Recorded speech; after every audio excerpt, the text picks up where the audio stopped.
Hello everyone, welcome again. So आज हम एक बहुत ही ज़्यादा इंपॉर्टेंट टॉपिक स्टार्ट करने वाले हैं आपके लिए, साइंस के क्वेश्चंस। या साइंस किसके लिए? रेलवे एग्जाम्स के लिए।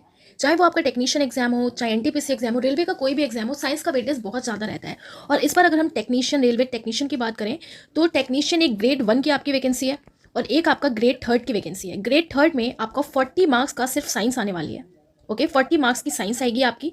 और एनटीपीसी में जैसे आपका सीजल वगैरह या आप कह सकते हैं एसएससी में जो पैटर्न रहता है, एनटीपीसी का वही पैटर्न है जिसमें आपके जीएस सेक्शन में ही साइंस देखने को मिलेगा। और ग्रेड 1 की बात करें, टेक्नीशियन ग्रेड 1 की, सो इसमें आपका बेसिक साइंस एंड इंजीनियरिंग आएगा, जिसमें जिसने बहुत ज़्यादा टेक्निकल पढ़ा है ऑलरेडी, जिसका टेक्निकल बैकग्राउंड है, वहाँ से आपके क्वेश्चन पूछे जाएंगे। और साइंस भी इसमें इंक्लूड रहेगी। तो साइंस का बहुत बड़ा रोल रहता है आपके रेलवे के एग्जाम के लिए। सो हम क्या करने वाले हैं, हम क्वेश्चंस भी करेंगे, उनसे रिलेटेड इंपॉर्टेंट जो फैक्ट्स हैं और जो फॉर्मूलेज हैं जो हमें पता होना चाहिए उन्हें हम कवर करने वाले हैं। वैसे तो आप देखिए बहुत टफ से टफ क्वेश्चन भी पूछे जाते हैं और इजी से इजी क्वेश्चन भी पूछा जाता है। और अगर आप ये वीडियो देख रहे हैं और आपने ये फॉर्म फिल किया है तो ऑब्वियस सी बात है आपके पास कुछ टेक्निकल होगा या फिर आपका जो ग्रेजुएशन है वो साइंस से होगा, मैथ साइंस से आपने किया होगा। ओके, तभी आपने इस फॉर्म को फिल किया और आप इस वीडियो को देख रहे हैं। तो हम स्टार्ट करते हैं फटाफट से। कुछ टॉपिक्स को हम पढ़ेंगे और उन क्वेश्चंस को भी देखेंगे कि क्या प्रीवियस ईयर में क्वेश्चंस पूछे गए हैं, कौन कौन से फॉर्मूले हमें याद रखना है। वैसे तो बहुत सारे फॉर्मूले हैं, 12th में आपने फिजिक्स पढ़ी है, बहुत सारे कंसेप्ट हमें पढ़ने पड़ते हैं, बट कितना आपके एग्जाम के लिए रेलिवेंट होगा। ग्रेड 1 की बात करें तो इसमें आपका हाई लेवल का आएगा। ग्रेड 3 की बात करें, जो 40 नंबर की साइंस है, जो हम साइंस पढ़ते हैं मेनली, जो एक बेसिक कंसेप्ट होते हैं वो आपको पता होना चाहिए। और आप चैनल को सपोर्ट करने के लिए चैनल का मेंबरशिप भी ले सकते हैं, जिसमें कुछ स्पेसिफिक वीडियोस आपको मिल जाएंगी। ओके, सो स्टार्ट करते हैं। सबसे पहले आप यहाँ पर आपको स्क्रीन पे देख रहे होंगे कुछ क्वेश्चंस, तो आपको देखना है कि क्या ये क्वेश्चंस मुझे आते हैं। सबसे पहले आप देख लो, डायमेंशनल फॉर्मुला से क्वेश्चन पूछे गए। ये सारे ही क्वेश्चन आपके प्रीवियस ईयर से है, प्रीवियस ईयर के बेसिस पे ही हम करने वाले हैं। तो ये क्वेश्चंस आपके पूछे गए एग्जाम में कि आपको डायमेंशनल फॉर्मुला निकालना आता है। डायमेंशनल फॉर्मुला निकालने का मेन क्या होता है कि आपको फॉर्मुला याद होना चाहिए उस पर्टिकुलर फिजिकल क्वांटिटी का। सब कुछ अभी हम देखने वाले हैं जो भी इंपॉर्टेंट रहेगा। तो यहाँ पर आप देखो, फर्स्ट क्वेश्चन है कि what is the dimensional formula of velocity. Velocity का डायमेंशनल फॉर्मुला आपसे पूछा है। यहाँ पर आपसे फोर्स का पूछा है। ओके, थर्ड क्वेश्चन में आपसे एनर्जी का पूछा है। इसी तरीके से काफी सारे डायमेंशनल फॉर्मुले और भी आपसे पूछे गए हैं। पहले हम इजी से स्टार्ट करते हुए टफ की तरफ जाएंगे जो हमें याद रहे। ओके, यहाँ पे आपसे टॉर्क का पूछा है, एंगुलर वेलोसिटी का यहाँ पर आपसे पूछा है, यहाँ पर आपसे डायमेंशनल फॉर्मुला इलेक्ट्रिक फील्ड का पूछा गया है, मैग्नेटिक फ्लक्स का पूछा है एंड वेवलेंथ का भी पूछा है। इसी तरीके से यहाँ पर आपका फर्स्ट क्वेश्चन है what is the SI unit of force. तो फोर्स रिलेटेड सारे इंपॉर्टेंट पॉइंट्स को हम देखेंगे। देखो, आप थ्योरी बहुत ही ज़्यादा है, राइट, बट हमें उतना थ्योरी नहीं पढ़ना, उतना डीप नहीं पढ़ना है। जितना आपके एग्जाम में पूछा जाता है उतना ही हमें करना है। यहाँ पे एक्सेलरेशन और फोर्स का आपको बताना है कि कौन सा लॉ है जो रिलेट करता है, जो इसके बारे में बात करता है। थर्ड क्वेश्चन है what is concept of inertia. तो इस तरीके से आपके क्वेश्चन पूछे गए हैं एंड इस वीडियो के रिस्पॉन्स पे ही डिपेंड करेगा कि नेक्स्ट वीडियो आएगा या नहीं, या कितनी जल्दी वो आएगा। ओके, तो सबसे पहले हम स्टार्ट करते हैं यूनिट एंड डायमेंशन से। यूनिट एंड डायमेंशन से ही आपके काफ़ी सारे क्वेश्चंस बन जाते हैं। तो देखो, सबसे पहले आपको ध्यान क्या रखना है कि कोई भी अगर जो फिजिकल क्वांटिटी होती है उसकी दो चीज़ें हमें पढ़ना होता है। क्या चीज़ आपको पता है कि एक उसकी न्यूमेरिकल वैल्यू होती है और एक उसकी मात्रात्मक यानी कि उसकी यूनिट होती है। सो सबसे पहले हमें ये याद रखना है कि कोई भी जो फिजिकल क्वांटिटी होती है, राइट, कोई भी अगर हम फिजिकल क्वांटिटी पढ़ते हैं तो उसमें दो टाइप की वैल्यू होती है। एक क्या होती है, एक उसकी न्यूमेरिकल वैल्यू होती है, राइट, एंड सेकेंड उसकी यूनिट होती है। इसी से हम उस फिजिकल क्वांटिटी को पहचानते हैं। एंड ये जो यूनिट होता है इसको मेजर करने के आपके 3 सिस्टम होते हैं। वो 3 सिस्टम कौन कौन से होते हैं? एक होता है आपका सबसे पहला MKS system, then CGS system. अब आप देखो, ऑलरेडी आपने पढ़ा होगा तो आपका रिवीजन भी हो जाएगा। CGS सिस्टम, और तीसरा होता है FPS सिस्टम। अब ये जो MKS सिस्टम है, जिसे मैट्रिक्स सिस्टम भी कहा जाता है, M का मतलब आपका क्या होता है, यहाँ पर लेंथ को ये डिनोट करता है, ठीक है, लेंथ को डिनोट करता है। और लेंथ यानी किसमें, मीटर में हमें लेंथ लेना है, ठीक है। K का मतलब यहाँ पर हो गया किलोग्राम, ठीक है, K का मतलब हो गया किलोग्राम में हमें यूनिट लेनी है। और किलोग्राम किसकी यूनिट होती है? ये होती है मास की। देन इसी तरीके से जो आपका S है, S किसकी बात करता है? टाइम की बात करता है, किसमें, सेकंड में। ओके, और इसे ही हम SI यूनिट भी कहते हैं। यहाँ पर अगर हम सीजस की बात करें तो सीजस में जो लेंथ होती है हम उसे किस में लेते हैं? सेंटीमीटर में, ठीक है, सेंटीमीटर में। और इसी तरीके से जो G होता है इसे हम लेते हैं ग्राम में। और टाइम हमारा सेम रहता है, यानी कि टाइम हम किस में लेंगे? सेकेंड में। इसी तरीके से आपका FPS सिस्टम भी होता है। अभी FPS सिस्टम क्या होता है? हमारा समय हम लेंगे किसमें? सेकंड में। देन अगेन जो हमारा द्रव्यमान है, जो हमारा मास है, उसे हम लेंगे पाउंड में। देन जो हमारा लंबाई है उसे हम लेते हैं फुट में, जिसे हम क्या बोलते हैं? इसे ब्रिटिश सिस्टम भी कहा जाता है, FPS सिस्टम को। तो हमने क्या पढ़ा कि कोई भी फिजिकल क्वांटिटी होती है तो उसमें दो चीज़ें होती हैं। एक तो होता है न्यूमेरिकल, दूसरा हम देखते हैं उसकी यूनिट। अब यूनिट को हम 3 सिस्टम से मेजर करते हैं, एक होता है MKS system, CGS system and FPS system.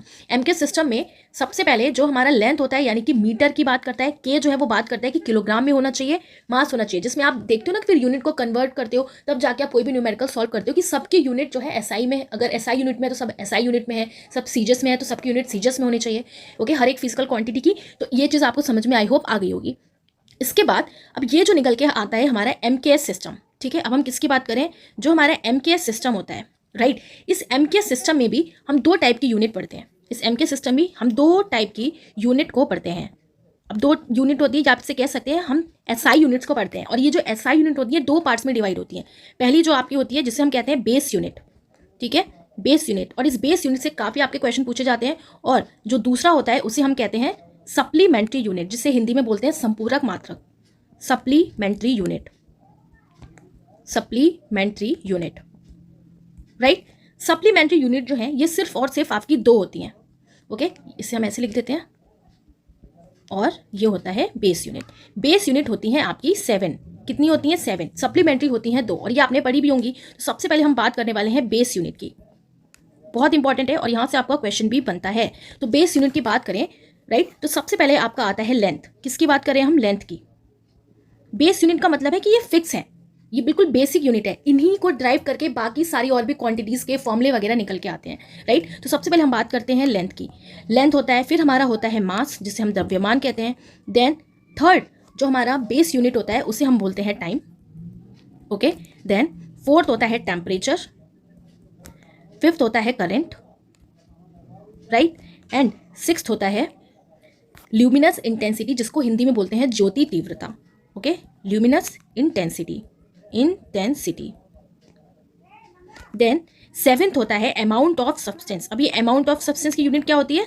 यानी कि पदार्थ की मात्रा कितनी है, जिसे हम किसमें देखते हैं? मोल में देखते हैं, अमाउंट ऑफ सब्सटेंस। ओके, तो यहां पर अगर आप देखो तो अगर हम इसके यूनिट की बात करें, किसकी बात करें? यूनिट की बात करें। ये हमने देखा कि नेम क्या क्या है इन बेस यूनिट की। तो यूनिट की बात करें तो लेंथ को हम मीटर में देखते हैं, ठीक है। मास को हम किस में देखते हैं?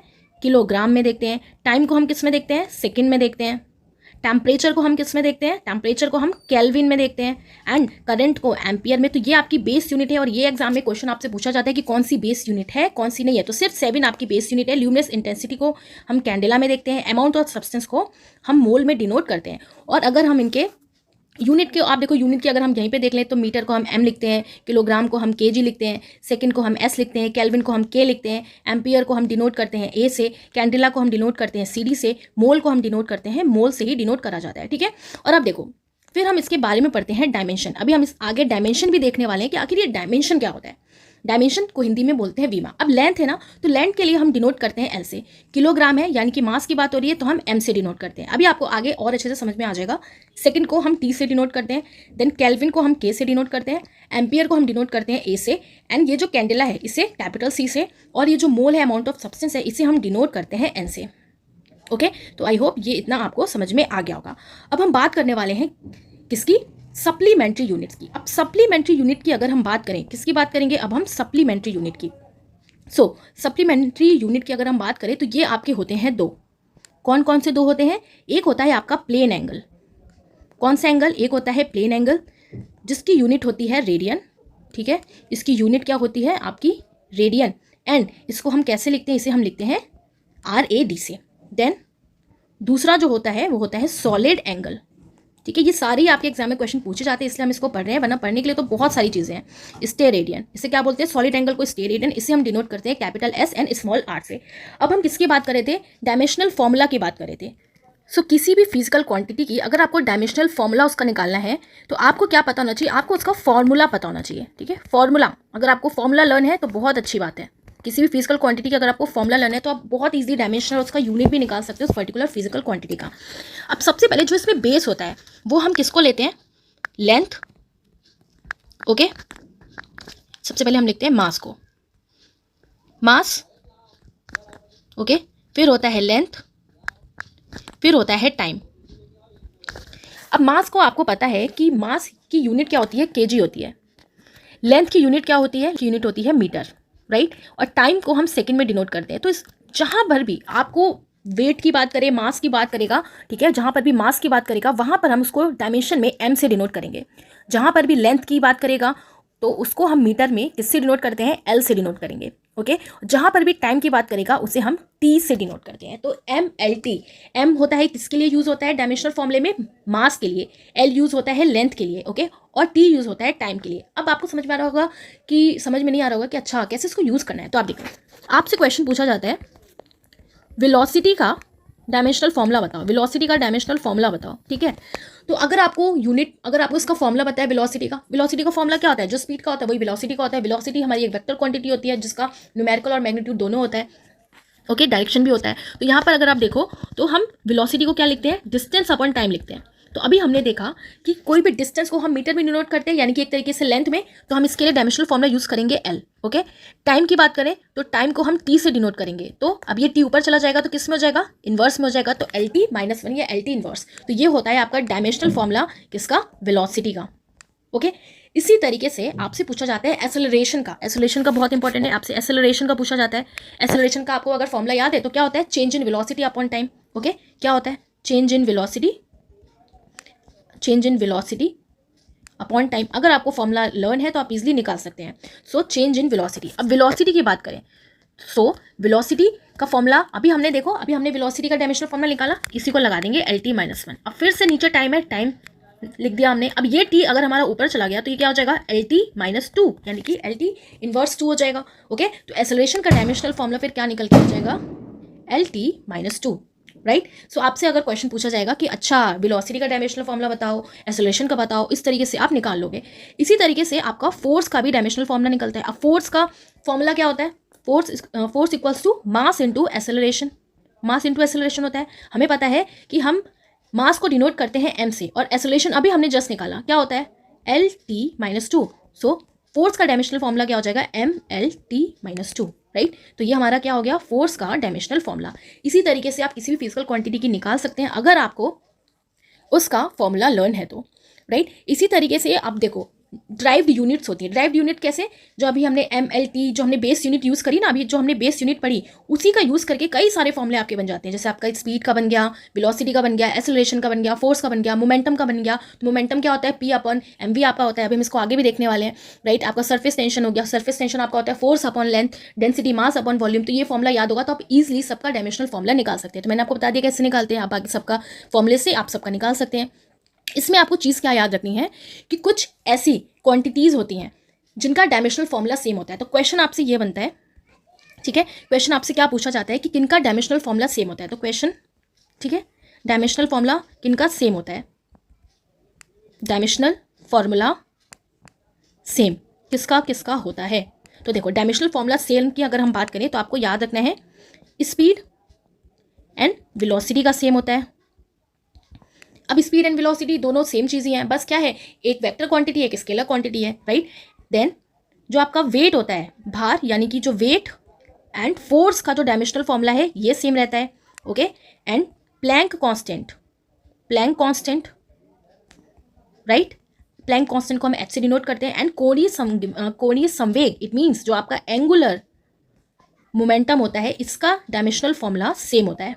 और इसी तरीके से आपका सेम होता है मोमेंटम, ध्यान रखना है आपको, मोमेंटम एंड इम्पल्स का जो डायमेंशनल फॉर्मूला होता है ये दोनों आपस में सेम रहता है। ये बहुत ज़्यादा इंपॉर्टेंट है, काफ़ी सारे एग्जाम में ये आपका पूछा गया है, ओके। तो आपको ध्यान रखना है कि किन किन का डायमेंशनल फॉर्मूला सेम होता है। इनका तो आपको याद रखना है, स्पीड और वेलोसिटी का, वेट एंड फोर्स का, Planck constant and angular momentum का, मोमेंटम एंड इम्पल्स का। और इसी तरीके से जो आपका एनर्जी होता है एंड वर्क होता है, टॉर्क होता है, इन सब का जो डायमेंशनल फॉर्मूला होता है ये भी सेम होता है, ठीक। वर्क, एनर्जी एंड टॉर्क का जो डायमेंशनल फॉर्मूला होता है ये भी सेम रहता है, ओके। सो आपको ध्यान रखना है वर्क, एनर्जी एंड टॉर्क का भी डायमेंशनल फॉर्मूला सेम होता है। तो इतने तो कम से कम आपको ध्यान रखना है, क्योंकि ये आपके एग्जाम में क्वेश्चन पूछा जाता है।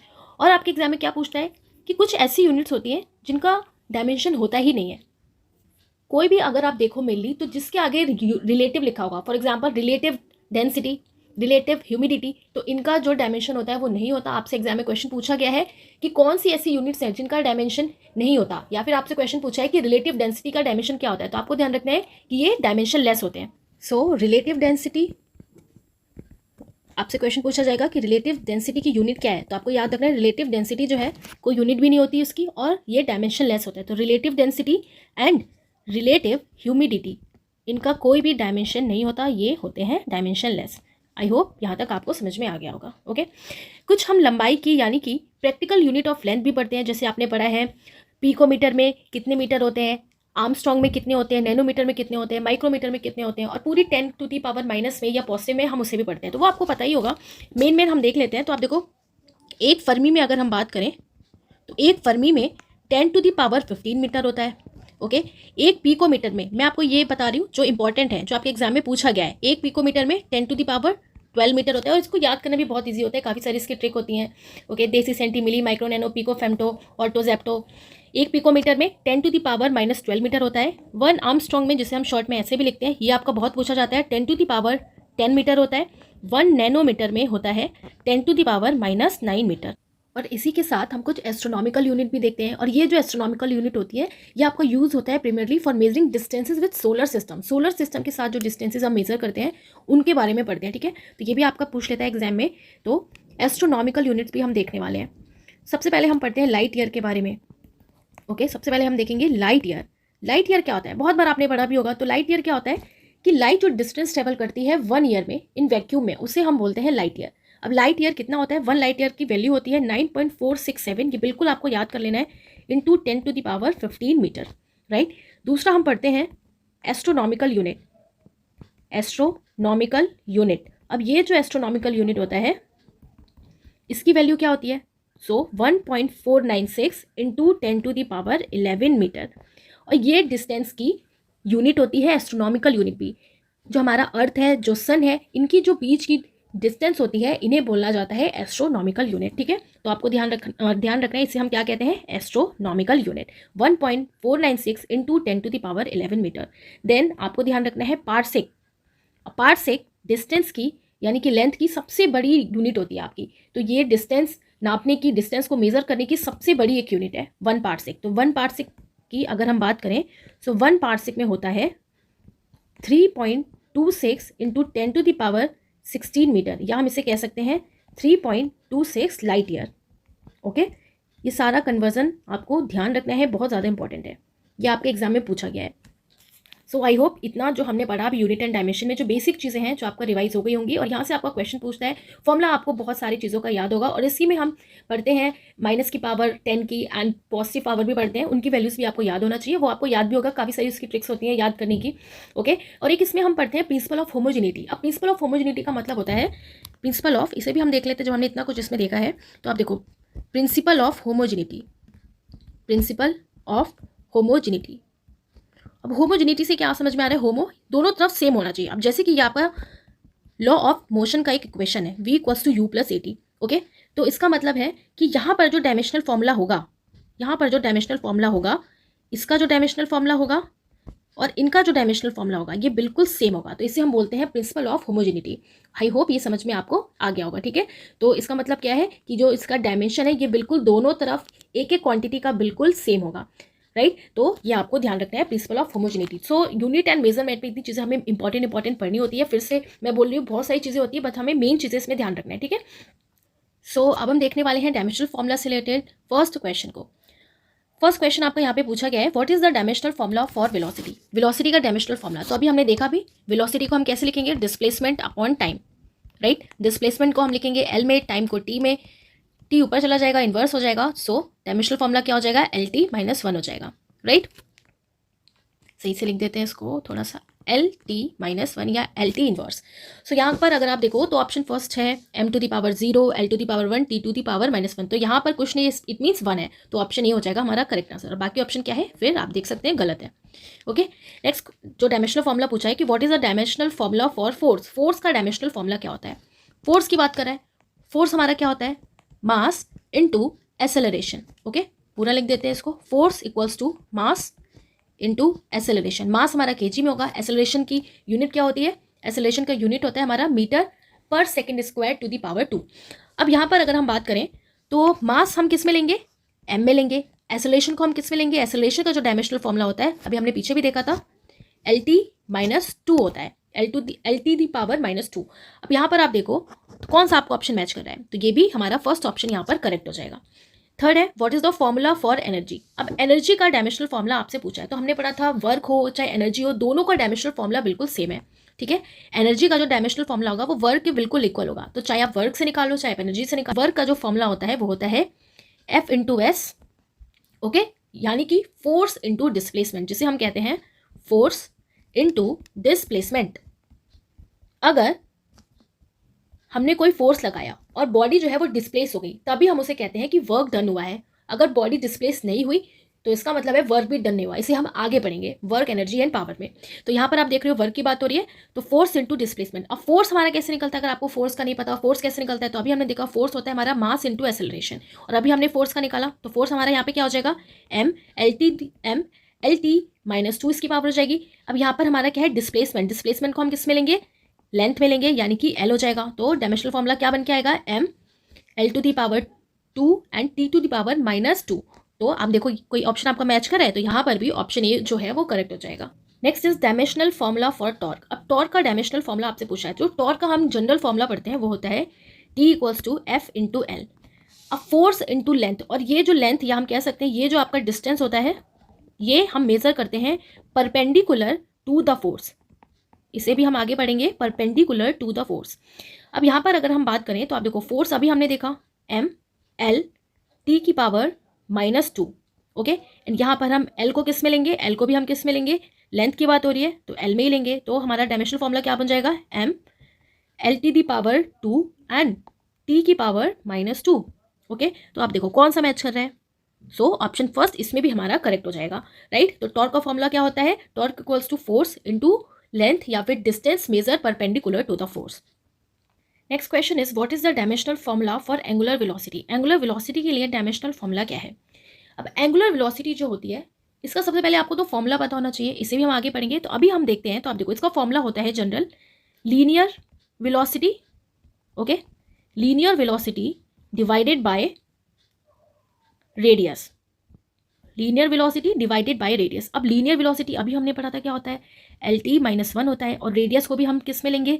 L में लेंगे, ओके। तो ये ऊपर जाके L पूरा 0 हो जाएगा, तो बचेगा क्या हमारे पास? सिर्फ T⁻⁻1। तो कौन सा ऑप्शन है? तो ऑप्शन 1 यहाँ पर आपका हो जाएगा। Next question is what is the dimensional formula for electric field. अब इलेक्ट्रिक फील्ड का आपसे डायमेंशनल फॉर्मूला पूछा है, तो सबसे पहले आपको फॉर्मूला पता होना चाहिए। तो इलेक्ट्रिक फील्ड का जो हम फॉर्मूला पढ़ते हैं वो होता है फोर्स अपॉन क्यू, ठीक है। फोर्स और नीचे क्या हमारा क्यू किसको डिनोट करता है? चार्ज को, राइट। तो फोर्स का अगर आपको नहीं याद है तो आप मास इंटू एक्सेलरेशन से निकाल सकते हैं। और क्यू का फॉर्मूला हमारा क्या होता है? Q = IT, current flowing into time. तो यहाँ पर अगर आप देखो फोर्स का हम कई बार पढ़ चुके हैं, तो फोर्स का हमारा क्या होता है dimensional formula? M L⁻1 T⁻²। अब यहाँ पर अगर हम Q का डायमेंशनल फॉर्मूला निकालें, ओके, Q का डायमेंशनल फॉर्मूला अगर हम निकालेंगे तो I हमारा एम्पियर होता है। तो एम्पियर को अभी मैंने आपको स्टार्टिंग में पढ़ाया था, जो हमने बेस यूनिट पढ़ी थी कि ए होता है इसका डायमेंशनल फॉर्मूला, और टी को यानी कि टाइम को हम टी से ही डिनोट करेंगे। तो बस इसके नीचे ले जाके अब हम इसको डिवाइड में रख देंगे। तो ये हमारा क्या बन जाएगा? M L⁻1 टी की पावर, ये ऊपर जाएगा तो ये -3 में चेंज हो जाएगा और ए इन्वर्स हो जाएगा, राइट। तो आप देखो ऑप्शन में हमारा, इसमें भी हमारा ऑप्शन ए हो जाएगा करेक्ट आंसर। इसी तरीके से आपका मैग्नेटिक फ्लक्स का पूछा है। सबसे पहले ना यहाँ पर हम मैग्नेटिक फ्लक्स जो है इसको देख लेते हैं। तो आप देखिए जब हम मैग्नेट वाले में भी आगे पढ़ेंगे कि मैग्नेटिक फ्लक्स उसको कहा जाता है कि जो number of magnetic field lines pass होती हैं किसी गिवन क्लोज सरफेस से, तो उसे हम क्या बोलते हैं? मैग्नेटिक फ्लक्स बोलते हैं। और मैग्नेटिक फ्लक्स का जो हमारा फॉर्मूला होता है, राइट, तो मैग्नेटिक फ्लक्स का जो हम फॉर्मूला पढ़ते हैं, तो इसे हम डिनोट करते हैं फाई से, ठीक है। ऐसा सिंबल होता है इसका, और ये होता है BA cos थीटा। अब बी यहाँ पर हमारा मैग्नेटिक फील्ड होता है, बी हमारा क्या होता है? मैग्नेटिक फील्ड होता है। अब मैग्नेटिक फील्ड का फॉर्मूला होता है हमारा F/QV, ओके। अब cos थीटा का कोई डायमेंशनल फॉर्मूला तो होगा नहीं, और A यानी कि हमारा एरिया की बात हो रही है। फोर्स अभी हमने पढ़ा MLT⁻², एंड Q अभी हमने पढ़ा क्या होता है? Q का डायमेंशनल फॉर्मूला हमारा AT होता है। फिर यहाँ पर वेलोसिटी की बात हो रही है। अब वेलोसिटी क्या है यहाँ पर? LT-1 होता है। A क्या होता है हमारा? ए यानी कि एरिया की बात हो रही है, और एरिया क्या होता है हमारे एरिया का फॉर्मूला? एरिया लेंथ स्क्वायर, तो क्या हो जाएगा? L² हो जाएगा। अब इनको पूरा अगर आप सॉल्व करोगे तो आपको मिल जाएगा ML⁻2 T⁻² and A inverse, okay. तो ये होता है हमारा डायमेंशनल फॉर्मूला किसका? मैग्नेटिक फ्लक्स का। इसको हम और डिटेल में पढ़ेंगे जब हम मैग्नेट वाला चैप्टर पढ़ेंगे, राइट। सो आई होप ये आपको समझ में आ गया होगा। नेक्स्ट, अब अगर हम आगे देखें तो नेक्स्ट क्वेश्चन है आपका, what is the dimensional formula for wavelength. तो वेवलेंथ का डायमेंशनल फॉर्मूला क्या होता है? वेवलेंथ की यहाँ पर बात हो रही है। ओके, वेवलेंथ को आप देखो हम किससे रिप्रेजेंट करते हैं? वेवलेंथ को हम रिप्रेजेंट करते हैं, यानी कि एक हमारी लेंथ की बात हो रही है, तो लेंथ के लिए हम किसका यूज करते हैं? हम यूज करते हैं एल का। ठीक है, किसका यूज करते हैं? एल का। तो आप देखो एल वाला कौन सा डायमेंशन आपको यहाँ पर देखने को मिल रहा है? तो करेक्ट आंसर हमारा यहाँ पर सिंपल सा क्या हो जाएगा? एल, यानी कि एल की पावर -1। एम भी 0 रहेगा, टी भी 0 रहेगा। तो हम इसे कैसे लिख सकते हैं प्रॉपर वे में? एम की पावर 0, L1 रहेगा और टी की पावर 0। तो ये हो गया हमारा डायमेंशनल फॉर्मूला किसका? वेवलेंथ का, राइट। सो आई होप ये यूनिट एंड डायमेंशन से रिलेटेड जो भी इंपॉर्टेंट पॉइंट्स थे, कैसे हम डायमेंशनल फॉर्मूला निकालते हैं, वो आपको समझ में आ गया होगा। और आपको इसका फीडबैक देना है कि अगर आपको ये इस तरीके का कंटेंट चाहिए, आपको समझ में आ रहा है, तो मैं आगे फिर प्रोसीड करूंगी इसको। इसलिए ये वीडियो भी मैंने छोटा ही रखा है कि आपको इसमें समझ में आए। इसके आगे हम मैकेनिक्स में ही मोशन को देखने वाले हैं, वर्क, पावर एंड एनर्जी को देखेंगे, राइट। तो अगर आपको ये समझ में आ गया होगा तो हम आगे से कंटिन्यू करेंगे। आप देखिए ये सारे आपके क्वेश्चन हैं जो प्रीवियस ईयर में पूछा गया है, इसे पूरा हम कंटिन्यू करेंगे, मोशन भी पढ़ेंगे, सब कुछ पढ़ेंगे, फिजिक्स के जितने भी इंपॉर्टेंट फॉर्मुलाज जो आपके एग्जाम से रिलेटेड होगा। तो आपका रिस्पॉन्स पे बट डिपेंड करेगा ये, राइट। तो अगर आपको ये वीडियो अच्छा लगे तो आप कमेंट कर सकते हैं और अपना पॉजिटिव फीडबैक देख सकते हैं कि मैं इसको कंटिन्यू करूं कि नहीं। तो मिलेंगे अब नेक्स्ट वीडियो में, तब तक के लिए tata bye bye, take care.